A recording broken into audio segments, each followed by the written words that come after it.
What's up? It's Marco, Sage of Soccer. U.S. men's national team U20 team just lost to Mexico in the Revelations Cup. Mexico did win the Revelations Cup itself, so congratulations to them. A lot of talented players on their squad. Will they stick around with Mexico, though? That's a question I'll get into a bit later. But man, despite only getting 1 point this tournament, results were never what we were going for, especially with how little prep we had going into it. So, obviously with these tournaments, you got to identify talent, and just for this game, I'm going to talk about the whole tournament a bit later, but just for this game, I feel like there are a couple players we have to talk about who really stuck out to me.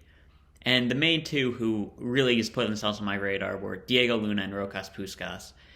Diego Luna, man, he is something on the ball. He can take on players great. He's got a great pass to him. Amazing technical player. Now, the downside is he's very similar to Paxton Aronson, very similar to Caden Clark, very similar to Brian Gutierrez. But, man, you can see the talent with that guy. And from what I've been hearing with him at El Paso, he came in kind of not 100%, but he's only been getting better. So if he can keep that up, keep working, keep improving his game, man, there's somebody to look out for. I mean, he's in the USL at the moment, so a couple MLS teams might be able to pick him up. Maybe a squad in Europe could pick him up. Maybe he goes to Liga MX.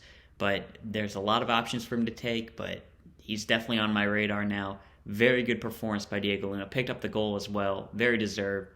And man, just a guy who's very good on the ball, very technical player. Want to see more of him. Next, Rokas Pukstas, as I mentioned, where now these players, they don't get a lot of touches, and Pukstas hasn't played the most, but there were flashes that I saw of this kid, which he could be good. And in addition to, how good he is on the ball, which I put him, there's only been so many players which I saw who had this ability, Paxton Aronson, Caden Clark, Gutierrez, Luna. Pukstas is in that, but I feel like he's got a bit more athletic potential than the other guys. He's an 04 player, which means younger than everybody, and man, he's got that ability on the ball. He can play in tight spaces. What I was just talking about with USA against that Jamaica team today, those 1-2s, those one-touch balls, playing in tight spaces, he's got that ability, and that talent is there, and I could see him getting a lot better. He's in the Croatian youth setup at the moment, a Croatian club team. I think he's Lithuanian as a second nationality, but he's somebody to look out for. I'm not going to be watching many Croatia games. I don't think their team's going to be qualifying for the Champions League anytime soon. Well, maybe with how many European competitions there are, but it's going to be a while before we can really see this guy play senior games, so I'm definitely excited about him returning to these youth national teams. He's looking very talented, somebody I really want to keep an eye on. Next, somebody who really broke onto my radar, and who I didn't expect at all, was Caleb Wiley. So coming into this tournament, I think I had him as 5th at best in this group left back chart. Jonathan Gomez ahead of him, Kevin Parody, Sorensen, but that's just my Union fan bias, and Jacob Green. But he's at least up to 3rd. And if Jonathan Gomez doesn't stick around, which is very possible, and Kevin Parody, I think he's more natural in attacking position. Caleb Wiley, and he's like Pukstas, he's a 04. He could be somebody to stick around. So, as I said before, he's a younger player. He's actually only 16. He's the youngest guy on the team. But he's got a lot of attacking talent. And defensive side needs some work, but man, it does for basically every left back in existence right now. But he shows a lot of talent going forward. Good going into the final box. Decent cross on him. Can play those combinations well. And man, Caleb Wiley, he's definitely somebody to look out for. I think when George Bello moves on from Atlanta, he's going to be the guy sliding in. Maybe not right away, depending on when Bello leaves. But he's the heir apparent to George Bello, and I don't think he's going to be a downgrade for them. And he honestly might just be able to improve. We got to see how things play out. He's a really young player, tough to project. And he does have things he needs to work on. But with this, you're looking for talent. You're looking for things that stand out. And Caleb Wiley definitely showed that. Next, Brian Gutierrez. But I feel like he didn't show anything else. But he's still a very good player. Dangerous on the ball. Really good. I'm not going to say really good shot because he hasn't scored any yet. But he'll take them. And they look pretty good. But I'm not sure if he has the ability to score them. But confident there. Confident on the ball. Good at taking on players. Pretty good at breaking lines. I really want to see how he develops. I want to see him full season in the MLS. If he can start, see how good he can be. But he's got a lot of talent as well. But I've talked about him a bit before. And Cowell, very decent performance. He had an assist. Wasn't a perfect game at all. a lot of mistakes, like heavy touches. There's time on the sideline where he just kind of hit out of bounds. Times where he's going end line, he just hits it a bit too far. He plays like really out of control, I guess.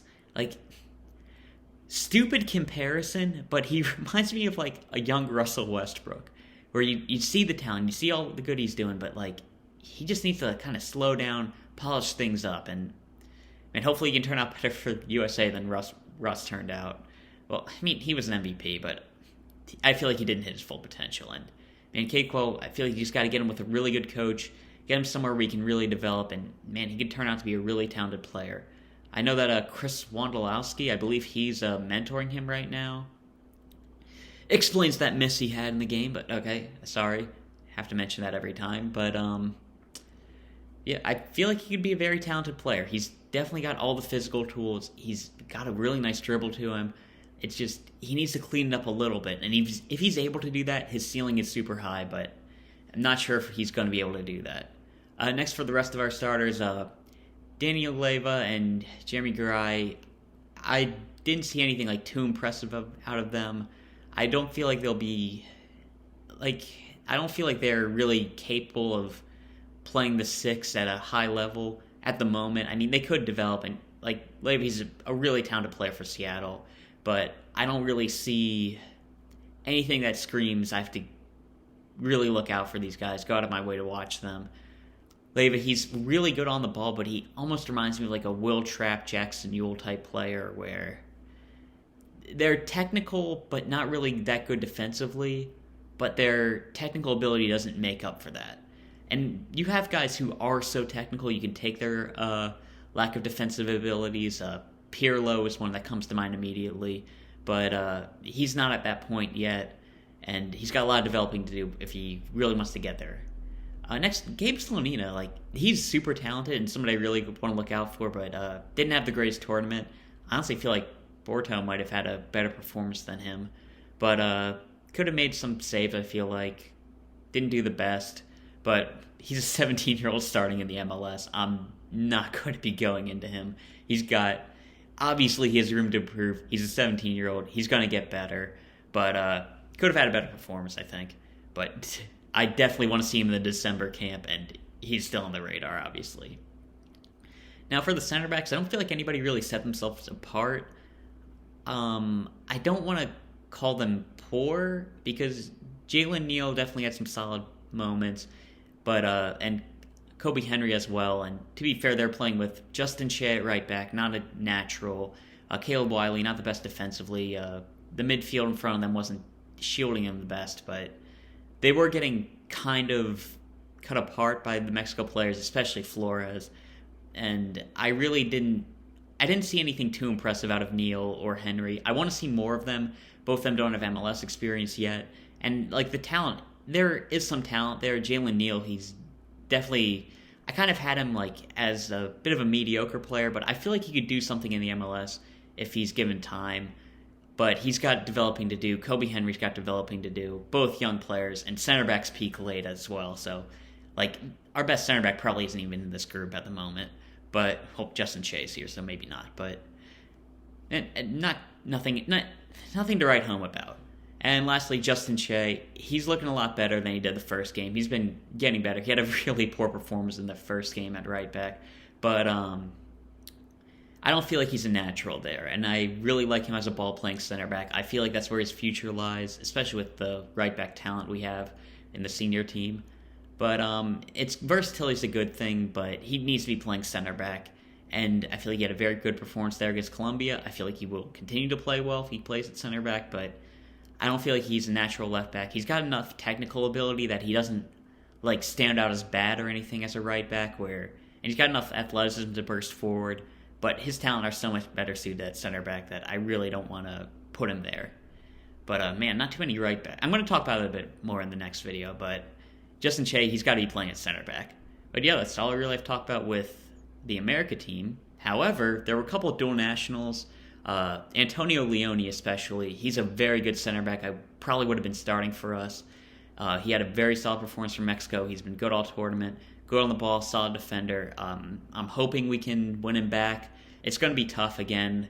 like those players, especially when they're already playing in the Mexico system. But hey, we got some guys who can talk to him. We've been doing pretty well recruiting. As critical as I am as this coaching staff, they've been recruiting players pretty well. So hopefully we can get Antonio Leone. And, man, Marcelo Flores, that kid is kind of special. Like, I don't know if he's going to be playing for Mexico or Canada, and I honestly don't know which one would be worse for us. Because pairing him with Davies and David and Tajon Buchanan, if Liam Miller keeps developing, I'm watching that Canada game later. That's going to be fun. But Canada-Mexico, geez, he's going to be watching that too. But if he's on that Canada team and they develop, man, that could be pretty scary, because maybe get him on a wing or something. Get Alphonso Davies on a wing, Jonathan David, and Liam Miller. If they end up getting Jebison and Jebison develops, that could be. Okay, I'm kind of going off topic, but that Marcelo Flores kid is good, and I'm going to be scared of facing him. But yeah, that's all I really have to talk about with these guys. Man, not the best tournament results-wise, but we got a lot to know about these players. And yeah, I always love seeing these guys play. Awesome to watch. And yeah, all I've talked about right now. See ya.